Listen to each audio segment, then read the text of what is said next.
I recently introduced a new service where you can do mock interviews, record them, and practice, and then have me review your answers. It's a service where questions are going to get thrown at you along different topics. You'll record your answers, and I'm going to give you advice about how you could do it better, or give you an atta-girl or an atta-boy afterwards. So if you go to thebiggamehunter.us/mock, that's going to take you to the site, and I do hope you find it helpful. It has helped a bunch of people.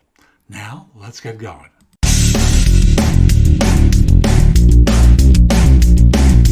This is No BS Job Search Advice Radio, episode 2175. I'm Jeff Altman, the Big Game Hunter, and welcome.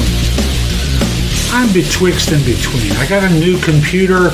Dell was supposed to set it up for me, and it just didn't work the way they said it was going to work. At least the setup I'm talking about. Computer's super fast. I love that part of it. But they were supposed to transfer my files. They were supposed to transfer my programs. They transferred the wrong files. There were two partitions. Seems like they transferred the wrong partition. And they never moved the program files over. So I'm not a happy guy because I'm still working off my old box. But enough of me for now. It's just my way of saying I'm frustrated today because I wasted part of a day yesterday with Dell not doing what they said they were supposed to do. Today's show is one where we talk about origin stories with Alison Farber. It's a great interview. Hope you enjoy it, and we'll be back in just one moment. Support for today's show comes from CareerFitter. CareerFitter will help you evaluate other career possibilities for yourself. Order the premium version using the link below.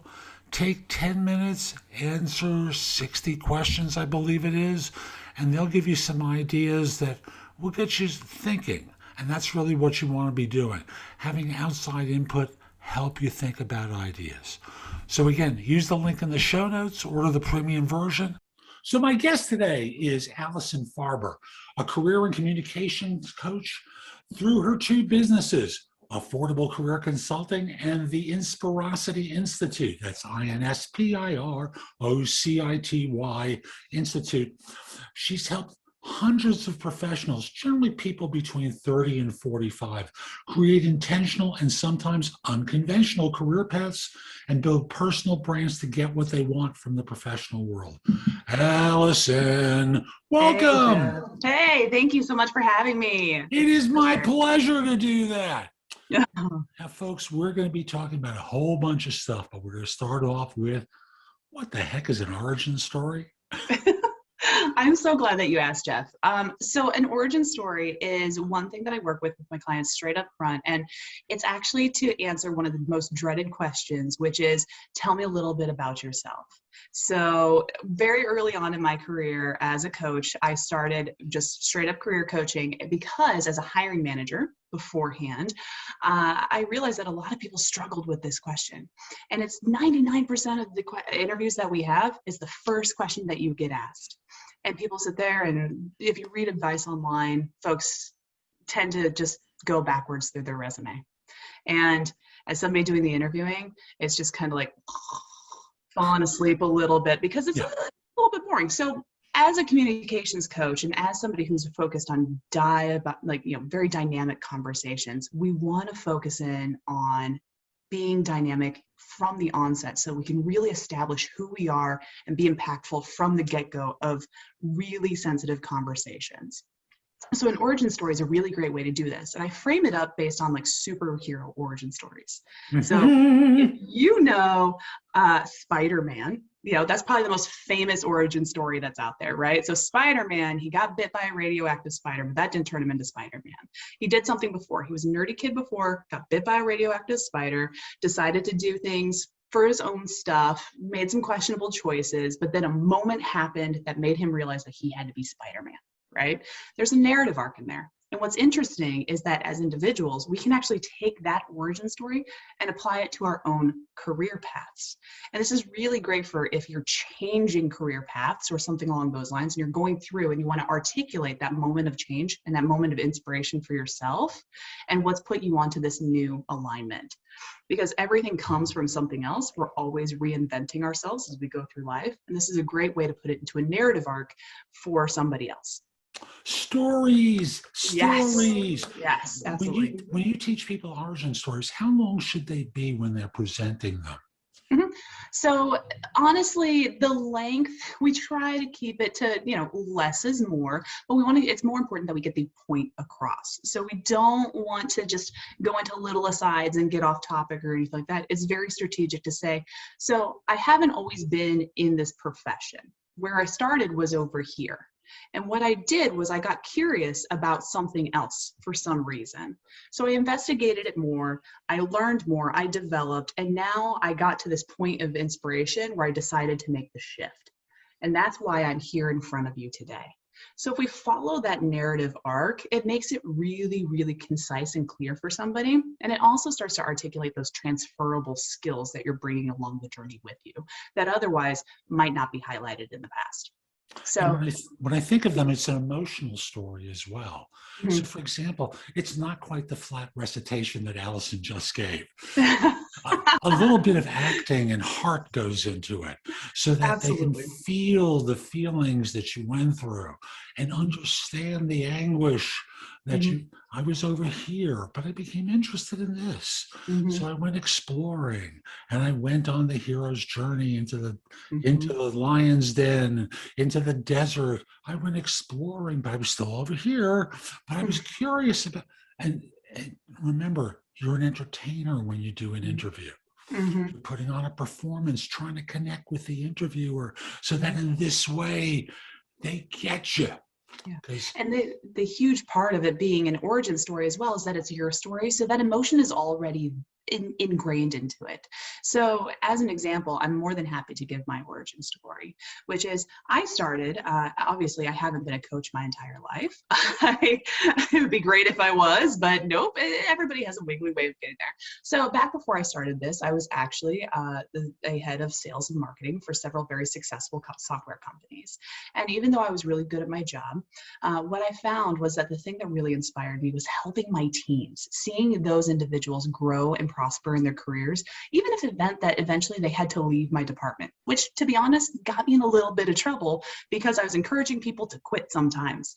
But that's really what motivated me. And I realized that since that's the thing that had me going and the thing that was making me wake up in the morning, that I probably should pursue that a little bit more. And that's where I started discovering more and more about becoming a professional coach and how I could help empower people who were trying to get that support structure that I was naturally giving that they didn't have.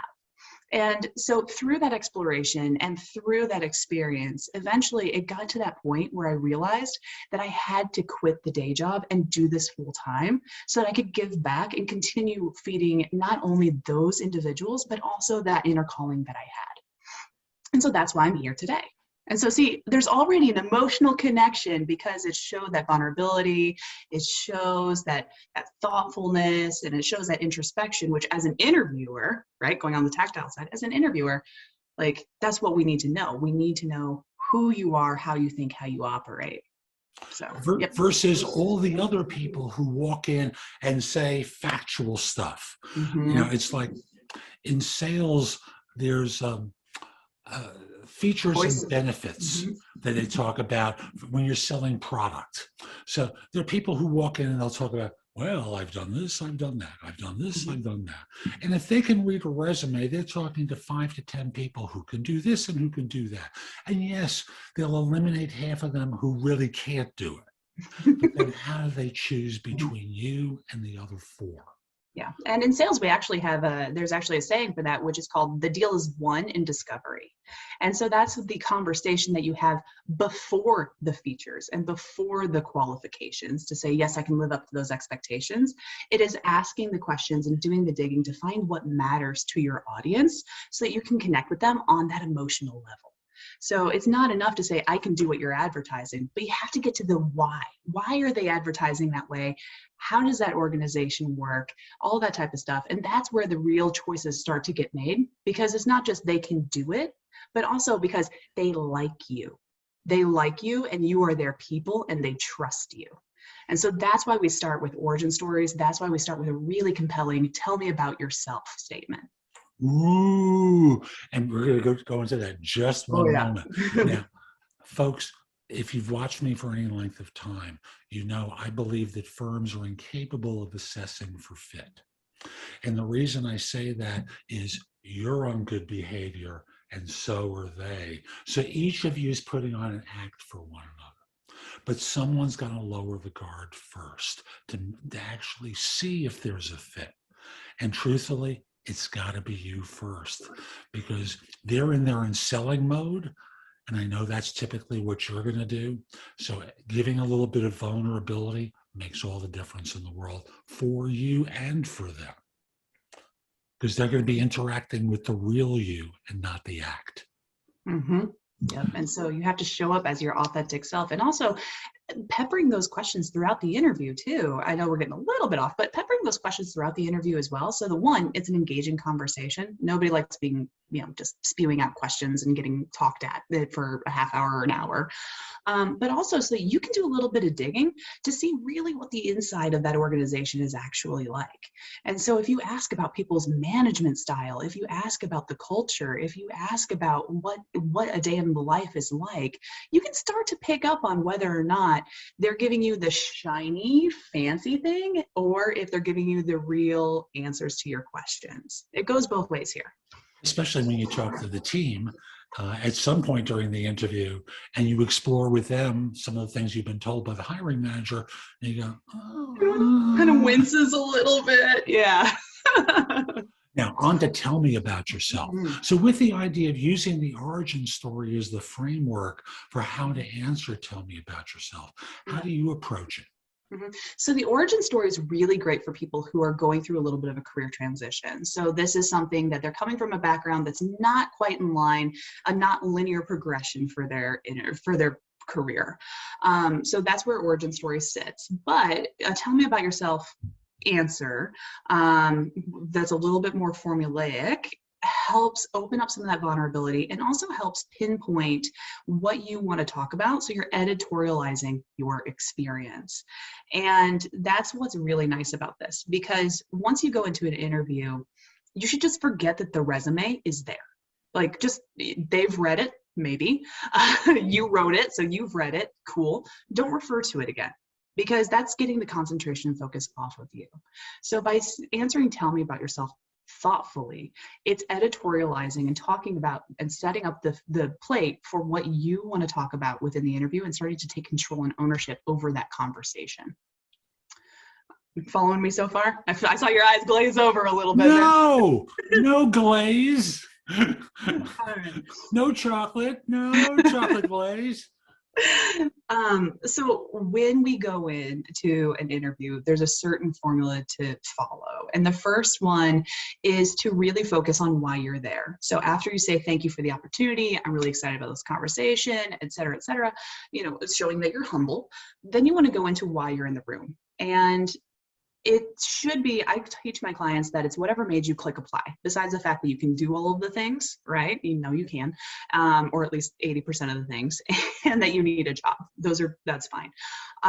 But something else. So you're compelled by the mission, you are interested into that particular industry, you want to build your career, something along those lines. That's really the truth of why you're sitting in that chair. And once you go into that one, you can start to talk about the needs that you've perceived from the company based on the job description, the research that you've done, and things like that. And then execute one or two things from your experience that's going to help them solve their problems. So that way, you're already making this conversation dynamic. You show that you've done the discovery. You're coming from a place of knowledge of who they are and what they're about. And also, you have unique experiences that are going to help build them up. And that way, they're not fishing, trying to figure out how to get this information from you, because you're already serving it to them in a nice, unique package. And I love the idea of serving it to them in a meaningful package. Now, I want to be clear. At a point earlier, you spoke about the origin story and synthesizing it into tell me about yourself as part of the career changer's way of answering things. This also sounds like it could be applied to a job changer. Am I reading it correctly? Yep. A job changer, a career changer, that origin story is one of those things that you can apply for just about anything when you're looking at going through different phases of your life, right? It's one of the, and honestly, I even like using it for a family reunion or something when they say, hey, tell me about what you do. It's a fun and interesting way to answer that as opposed to saying, oh, well, I'm a CPA. No offense to any CPAs out there. But it's a way to just kind of open up that conversation so that they can, again, see that path and understand the journey that you're on. And folks, I'll throw in the idea that, Alison is speaking about connecting the dots and making the fit obvious while at the same time making the emotional connection with people. And that makes a huge difference because, as we said earlier, it's the notion of there are a lot of people who are capable of doing these jobs. Why you? And it's all about them feeling you and them getting you. And thus the idea of bringing this out into the open gives them a way of going, oh, what a nice candidate. Not like the other ones that are so dull and boring.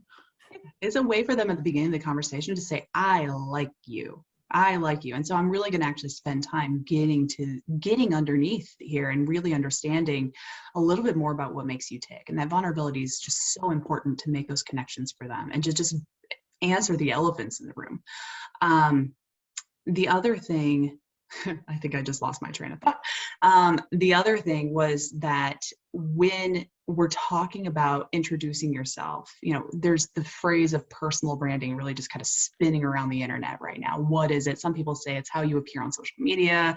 Some people say that it's, how you carry, a lot of different ways of how you show yourself. But I think that the core components of personal branding, and again, this is how I work with my clients, is that it's actually really focusing in on the characteristics of your personality that make you unique and then leaning hard into those. So if you're really a fun, zany person, show up as that person, because at the end of the day, they need to know that going in so that they can hire you, right? They're going to enjoy that zany person because that's who you're going to be at work, right? So even though you're on your best behavior, it's okay to pepper some of that through. If you are a quiet, contemplative, analytical type of person, that's okay too. You can lean into that. It does not mean that you're not dynamic. It just means that you're dynamic in a different way. And so learning that about yourself and then showing that very, very fearlessly is so important from the get-go. And I'm going to add to that is you don't want to be hired for the wrong organization. The job is, I can do this job. I'm going to be a star in this job. But they're going to try and have you conform in ways that don't really fit you. And they're going to put you in a box of behavior that isn't they're going to expect the loud person and you're an introvert. Or conversely, an introvert, an extrovert who they want to have as an analytical personality. Doesn't mean you can't be that way, but why behave? Behaving is not a good thing. And it also runs your energy out too. I mean, focus your energy at your work on your work, not on who you have to be around other people. The job will turn up. For job seekers out there, I know there's always this desperation where it's I got to get a job now. I don't have insurance. I don't have money. It'll happen. It will absolutely happen. But to keep you from stepping on rakes again and again and again and again, you have to dial into figuring out who you are, how you operate, the type of organization that you operate well for, and how you communicate yourself. And once you tap into those things, you're going to find that you're going to be able to navigate that job market a lot more and start making these decisions based on your own tastes and preferences, not just trying to fill in the void of not work. So it definitely is a little bit of cause and effect there. Without question. And I'll go very simply. You're absolutely right. It's the notion of know yourself, know where you excel, Mhm. Look for signals that this is a place that you can excel doing work that you love to do and you can deliver great results on. Because again, this is going to be part of your, here's that phrase again, personal Personal branding. journey. Yep. Yep. Yep. Exactly. Because after all, you can brand yourself as a failure. You can brand yourself as a winner. Mm-hmm. You can brand yourself in a lot of places between those two extremes. Mm-hmm. So it's so important for you to start off with honesty, emotional honesty in the course of your interviews, because otherwise you get hired for the wrong places. You have to behave. You wind up feeling, as you said, drained because you have to put in so much energy to conform with something that you're not really good at. Mm-hmm. It's tough. Yep. It sure is. So with branding, Mm-hmm. how else in the interview can someone demonstrate their brand? Thank And you. I thank love this you. question. I Oh, love good. this question. Oh, good. Yeah. And by the way, we're not rehearsed on this one, I folks, know it. or any of this, by the way.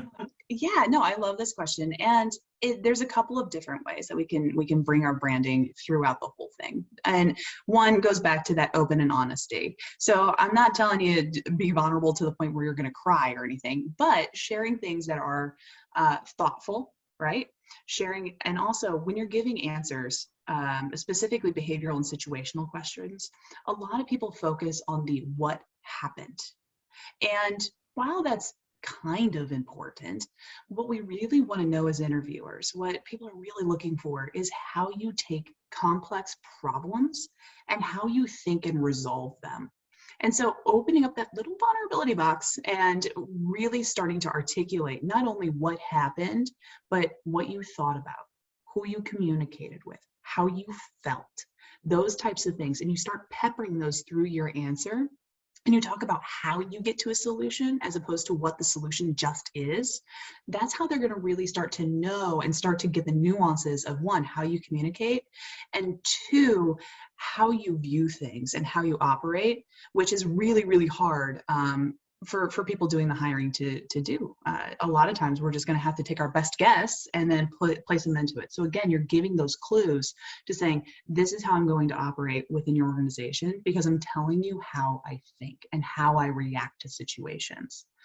So it's a lot more important there. Mm-hmm. And I'm going to speak to the men here for a second, Mm-hmm. who, especially in certain fields that are considered emotionless, Mm-hmm.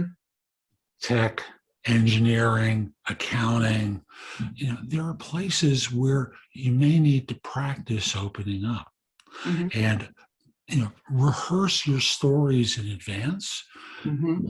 A believer in keeping it concise and then asking for permission to go further. So you may have learned the STAR formula, situation or task action result, Yep. and that's fine. Or SOAR, situation objective action result, also fine. But once you're done with that story, I believe that you offer them the opportunity to go into more detail with you. Mm-hmm. So, I've given you a high level perspective on it. I can go into more depth with you if you like. And normally they'll go, sure, I'd like to know more. And this is when you start digging in deeper and sharing more of yourself. So that the first part of this in the STAR or SOAR acronyms, you're giving them the basic facts that confirm that you've done this kind of work before, you can handle this kind of situation, blah, blah, blah, blah, blah. And then by asking for permission to go deeper, number one is keeping them engaged. Mm-hmm. And interactive. And number two is if they say, no, I got what I needed, great, you haven't put them to sleep. Or you really did, and they just want to get off that topic. Right, they're done. They're done. They want to move on to the next thing, and that's okay. And I'm so glad that you brought up STAR and SOAR, because one thing that's actually really compelling with those answers is a lot of people start with, or they stop with the result, which is good because they're like, I got the job done. But if you can take that answer and elevate it a little bit throughout the interview and say, and these are the learnings that I was able, and this is what I learned from that experience. That is an immediate, you might as well just take a sticker, boom, there you go. This is what you're going to have in that new organization. Because it's showing, again, those transferable skills and those learnings that you're bringing with you in your career backpack to go ahead and apply to that organization. So if you can say, yeah, so at the end of the day, I was able to get that thing done. And what I learned from that experience is that sometimes I'm not going to know the answer, but I'm going to be able to figure it out. Boom, straight big piece of your personal brand. That's what they're going to remember at the end of that story. That's what they're going to hold on to. And that's how they're going to internalize how you think and operate. And it's so much more powerful. With someone I worked with not long ago, he stepped into a situation where he took over a team that had been failing for years and no respect within the organization. And this is a marketing group for a major international organization. And now he's got to turn them in from losers to winners in people's eyes. And what he did in stepping into the role, folks, I'm giving you an example if you haven't figured this out. What he did, Star response. What he did, action, was meet with them individually and understand why they fell into the funk, where they developed the bad habits, what was it institutionally that was contributing so he could clear the runway for them to excel. And number two, give them the kick in the rear to step it up because they had gotten slow and bureaucratic. And the result was he took a failing organization to one that, well, frankly, there were 0 high potential employees to 5, not including himself. They were identified by the organization out of a team of 12. So he had a huge success there. And amongst his learnings was demonstrating that he cared about them because no one seemed to do that before. Notice how this flies so easily, folks? It's not complicated. Yep. And it's just identifying what you want people to know about you as an employee. And it all goes back to how you want to operate in that organization, how you view yourself, and really finding that right match. It's kind of like dating. Oh, so well. Yeah, I mean, you go on a first date, and anybody who talks about themselves the whole time is a turnoff, and anybody who talks about you the whole time is a turnoff, right? You got to find that right match for yourself. So, I know you believe in a person checking in with themselves to align themselves with their resume and job search. And I wonder, are there a couple of pointers that you can give to people that will help them at least understand the basics of that? Yeah, absolutely. And to start with that one, a lot of times people wake up sort of one day and they're just like, I don't know if I can do this anymore, right? But it's actually unpacking a lot of things. Usually there's not one type of thing that happened then. There's a lot of things that have layered on that reach them to that breaking point. And so starting to unpack that box a little bit really helps us do that analysis of what is working for us, what isn't working for us. Or even, for example, do I feel supported in my work environment? Do I enjoy my work? What parts of my work do I enjoy? Which ones don't I? Have objectives changed for me recently? Has something in my life changed that now work isn't supporting my life anymore? Am I being challenged?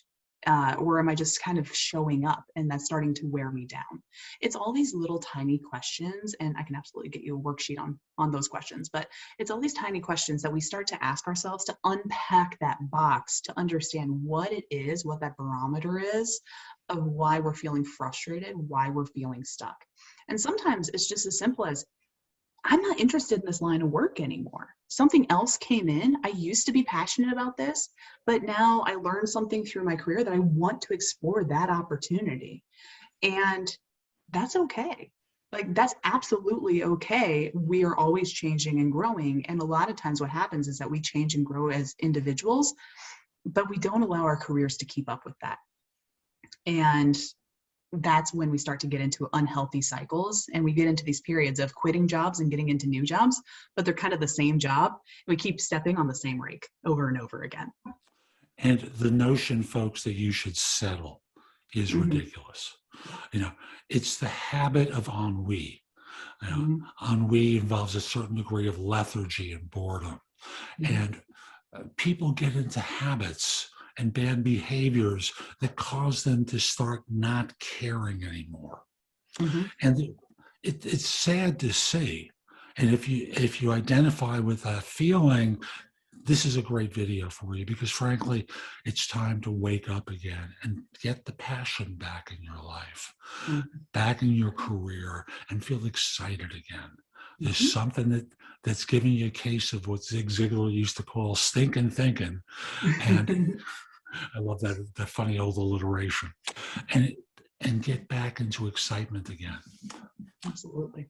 Yep. So what haven't we covered yet? Because we have covered a lot of territory here. Yeah, we went all around. I think that really what we're looking at here is, if there's one piece of advice I could give to people, it is to, before you go into the next job interview, before you introduce yourself in the next networking event, anything along those lines, think about the story and the person that you're showing up as, and whether or not you would actually be interested in what that person has to say. And if not, think about your own personality. Think about, and maybe get input from other people that love you and know you and everything else, to see what it is that makes you just glow, makes you the person that gets that attention. Because that's who you should want to be all the time. And if you leave him at home or her at home, then you're missing out on a lot. Or as someone so wisely wrote, live the life you've always dreamed of. Be fearless, folks. I'm reading over her left shoulder, by the way. Yeah. In the face of adversity, never stop learning. Use your imagination whenever possible. Recognize the beauty that surrounds. That surrounds. Remember where you came from, but never lose sight of where you're going. Yeah, be you. Absolutely. So that is my guiding light, and it's the guiding light of my family, and that's why it's in my office. I look at it every day. So, yep. Beautiful. This is great. How can people find out more about you and the work that you do? Yes, absolutely. So folks can find me at my websites, so affordablecareerconsulting.com or inspirosity.io, not .com. That domain was taken.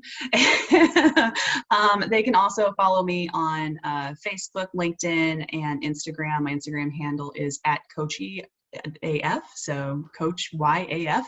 And I am happy to connect with anybody and drop any words of wisdom that I can. So that's today's show. I hope you found it helpful. And if you did, here are a few things I can do to help you with your job search beyond simply being your coach. First of all, I've got a new book out called The Right Answers to Tough Interview Questions. It is like a cookbook with answers to tons of interview questions that you're going to be asked on interviews. And if you pair it up with my other new book, The Ultimate Job Interview Framework, they are a terrific pair of books to help you with interviewing. In addition, I have a new service where you can practice mock interviews. If you go to thebiggamehunter.us/mock, I've got a service there, very inexpensive, like $99, where we have mock interviews set up. I'm going to be adding more to it very soon, but you can record your answers to them, and then I can critique them and help you perform better on them. You probably have noticed my show notes are pretty thorough with products and services that can help you with your search. And connect with me on LinkedIn at linkedin.com/IN/TheBigGameHunter. Lastly, my website has a ton of great information. That's thebiggamehunter.us. Now, if you're not ready to go there and go through the blog, put the address in your phone, thebiggamehunter.us, Jeff Altman. So this way, when you're ready to go, you have a way of getting back to my website. Hope you have a terrific day, and most importantly, be great!